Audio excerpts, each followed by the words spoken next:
tiga rukun agama Islam. Semua nikmat yang kalian telah rasakan, cukup Allah cuma minta waktu, wa'asu, demi waktu yang Allah kasih dari pagi sampai sekarang. Berapa banyak kalian melakukan, kalian gunakan untuk beribadah kepada Allah. Satu hari ini kita renungin, dari mulai kita bangun sampai kita sekarang ini ada di sini, flashback. Banyakkan mana ibadah kita, atau kita sia-siakan waktu kita untuk urusan yang ada buat urusan ini. Satu hari ini Allah tanya, kira-kira cukup nggak rasanya? Terus, dan lain, Tummalatus alunna yawma idzin 'anil na'im. Lalu kalian pada hari akan ditanya tentang nikmat yang Allah berikan kepada kalian. Nikmat nih. Udahlah. Berapa banyak oksigen yang kita udah hirup?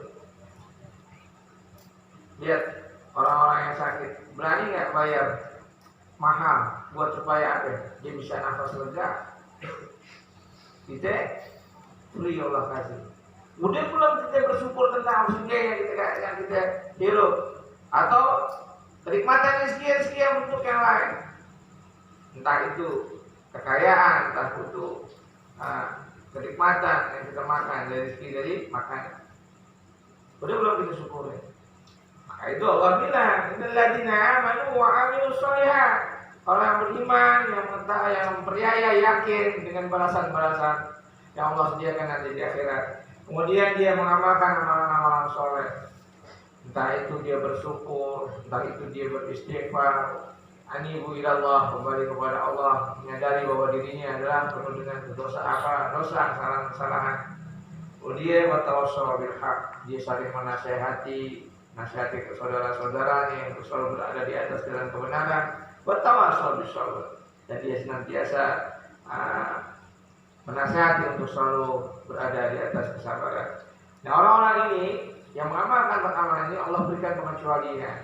Dia tidak akan sia-sia hidupnya, tidak akan pernah berada dalam kerugian selama dia mengamalkan yang empat. Ya, sedikit demi sedikit kita mulai amalin. Syekh Muhammad bin Abdul Wahab juga menuliskan dalam kitabnya ini bahwasanya tidak hanya Imam Syafi'i rahimahullah, juga Imam Bukhari rahimahullah juga menuliskan satu bab di dalam kitabnya Al-Ilmu Qabla Al-Qawli wal Amal. Dia rahimahullah menjelaskan bahwa ilmu dulu sebelum kita berucap atau beramal. Yang dalilnya adalah firman Allah Subhanahu wa taala dalam surah Muhammad ayat 19. Fa'lam annahu la ilaha illallah wastaghfir li dzambik. Fa'lam, ketahuilah atau ilmulah, carilah ilmu. Annahu, bahwasanya la ilaha illallah, tidak ada ilah yang berhak diibadahi dengan benar kecuali Allah. Wastaghfir li dzambik, dan mohonlah ampun atas dosa-dosamu. Mubada'a bila ilmi qabla al-qawli wal amal. Lalu didahulukanlah ilmu atas sebab ini sebelum kita bicara dan beramal. Sampai di sini, ini mukadimah dari kitab. Ada yang mau ditanyain? Beliau, rahimahullah, saya Muhammad bin Abdul Wahab mengatakan, yaklah rahimakallah, ketahuilah semoga Allah memberi rahmat atas kamu, annahu yajibu ala kulli muslimin, sesungguhnya wajib bagi tiap-tiap muslim wa muslimah dan juga muslimah, ta'alamu salasa hadhihi masail, mempelajari 3 hal dari 3 permasalahan ini.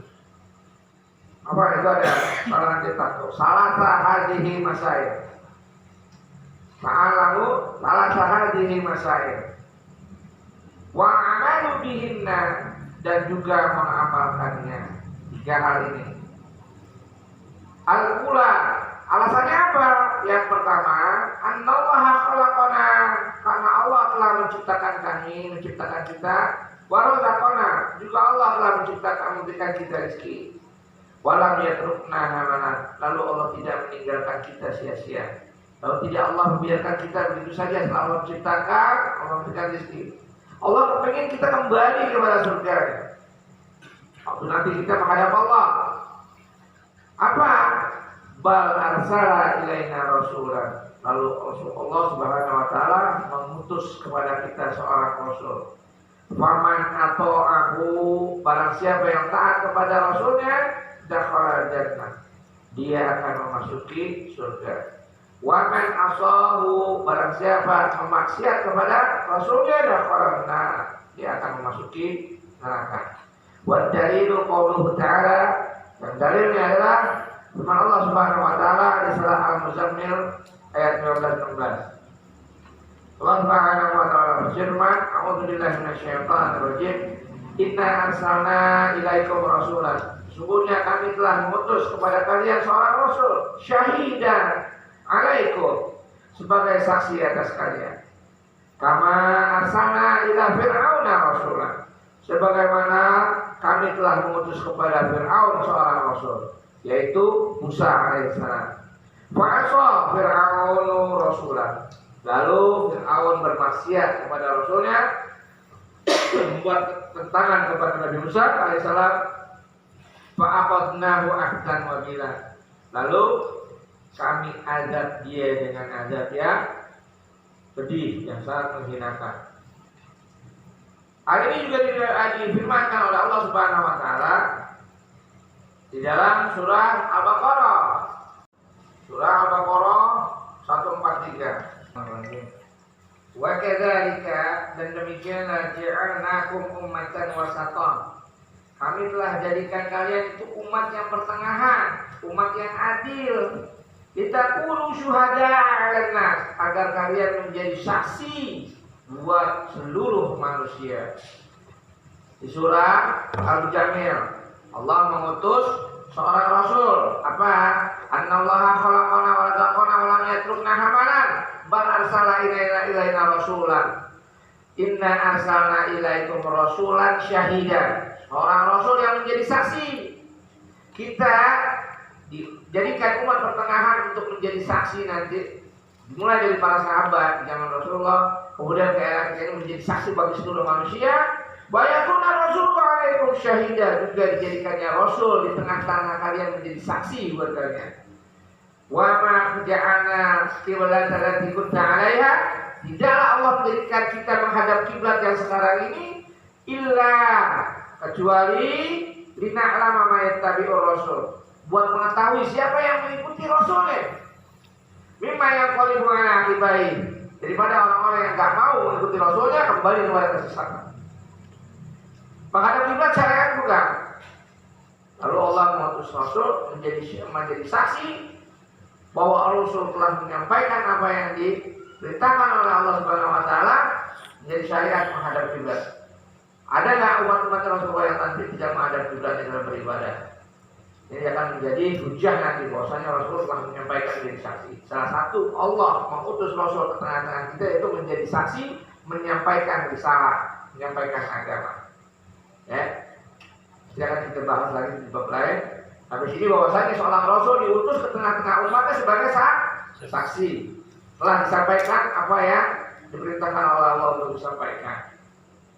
Kemudian ayat selanjutnya, illa inna yattabi'u rasulan mimma yanqalibu ala aqibai wa in kanat lahiratan. Sesungguhnya ini memang berat. Kita menghadap kiblat tadi itu satu perkara yang berat, Allah.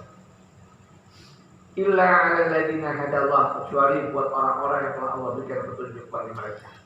Wa ma kana Allahu liyudhi'a imanakum, Allah tidak akan menyia-nyiakan iman kalian.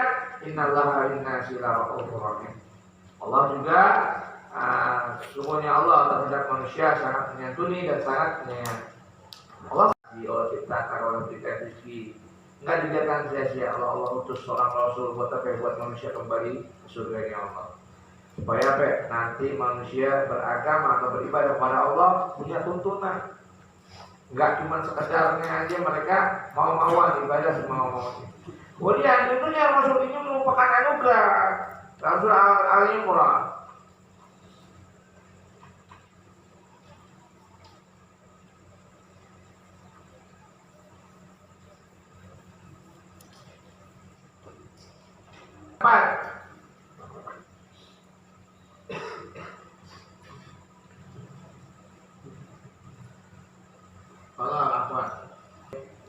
laqad manallahu, dan sungguh telah Allah anugerahkan alal mu'minin, untuk seluruh orang-orang mukmin, itba'ata bihim, yaitu saat Allah mengutus ke tengah-tengah mereka rasulan, seorang rasul, min anfusihim, dari kalangan mereka sendiri, yatlu alaihim ayatin, yang dia rasul itu membacakan kepada mereka orang-orang mukmin ayat Allah, wa yuzakkihi, dan untuk mensucikan mereka, wa yu'allimuhumul kitab, juga mengajarkan kepada orang-orang mukmin itu Alkitab, wa hikmah, juga hikmah, wa in kanu min qablu lafi dhalalin mubin, yang sesungguhnya orang-orang beriman itu dulunya berada di dalam kesesatan.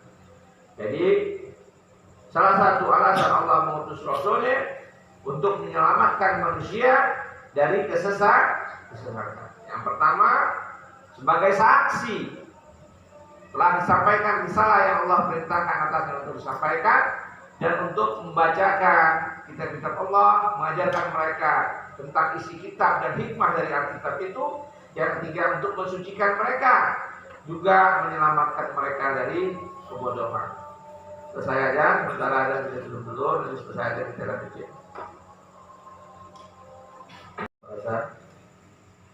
Surah Ali Imran ayat 164. A'udzubillahi minasyaitonir rajim.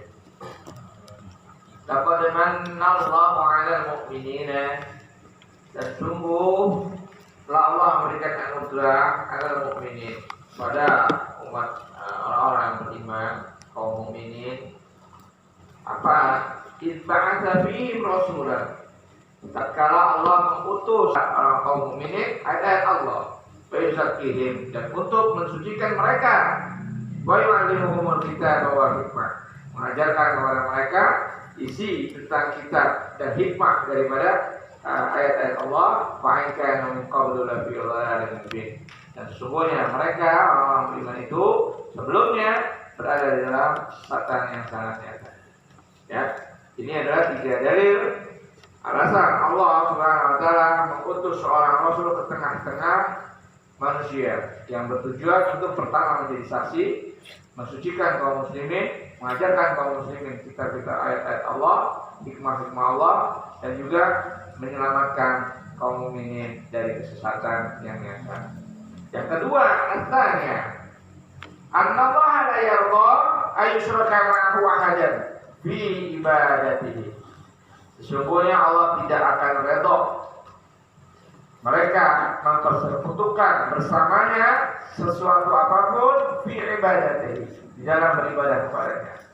La malakun muqarrabun, tidak redha Allah disekutukan, disamakan dengan malaikat yang terdekat dengannya, yaitu Jibril alaihissalam, wala nabiyyun mursalun, dan juga Allah tidak akan pernah redha dipersekutukan dengan seorang nabi yang diutus kepadanya.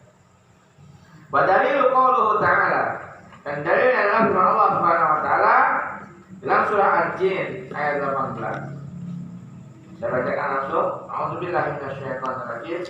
Wa annal masajida lillah, dan sesungguhnya masjid-masjid kepunyaan Allah. Rumah, ketika rumah kita dijadikan tempat untuk sujud, untuk beribadah, itu menjadi masjid. Karena masjid itu masdar dari isim fi'il, ada daripada fi'il. Masdar sajadah yajidu masjidan. Masjid adalah tempat sujud. Di bumi manapun ketika dijadikan tempat sujud telah menjadi milik Allah. Fala tad'u, maka janganlah engkau menyeru ma'allahi ahadan, bersama Allah, kau seru sesuatu apapun bersama Allah di dalamnya. Artinya ketika kita beribadah, niat ibadah kita hanya kepada Allah, nggak boleh lagi ada niatan-niatan yang lain selain daripada Allah. Apapun itu bentuknya, entah itu niatan tentang seseorang yang kita untuk kita jadikan pasangan, entah itu mendapatkan kenikmatan dunia, entah itu yang lain.